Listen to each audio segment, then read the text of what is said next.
नमस्कार दर्शक बंधु मु मुकेश दलाई ग्राम सुनाद्रवसाण ब्लॉक भोगराई जिला बालेश्वर जड़े ट्विटर एक्टिविस्ट एप्रिल 12 रे ATA association of Twitter activist तरफ पुरी संस्कृति भवन ठारे अनुष्ठित होइथिबा चतुर्थ राज्य स्तरीय वार्षिक उत्सव रे मु योगदान करथिली। सेठारे मते बालेश्वर जिल्लार बेस्ट ट्विटर एक्टिविस्ट भाव रे संबर्धित करा जायथिला।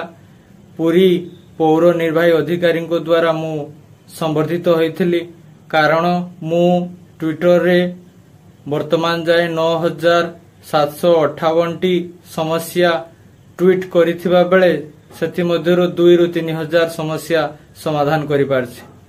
आपण माने मध्य चाहिले गरीब असहायकर समस्याटी को मध्य समाधान करि परिबे। ए ट्विटर एक्स रे गोटे ट्वीट करने द्वारा सरकार पाखरे लोकंकर समस्याटी पहुंची पारुछि एवं लोकंकर समस्याटी मध्य अल्प दिन मध्य समाधान हो पारुछि।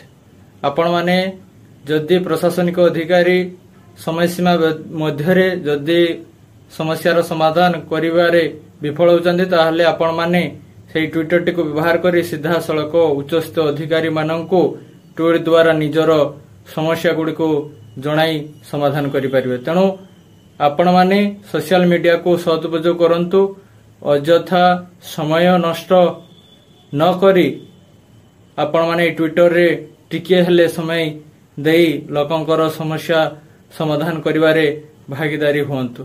से समस्त युवपीढ़ी मानकु मोर यह विनम्र अनुरोध कि आपण माने ट्विटर एक्स टी को इंस्टॉल करी लोकंकर समस्या समाधान करी मो परी आपण माने मध्य चाहिले सम्मानित मध्य हेई परिबे।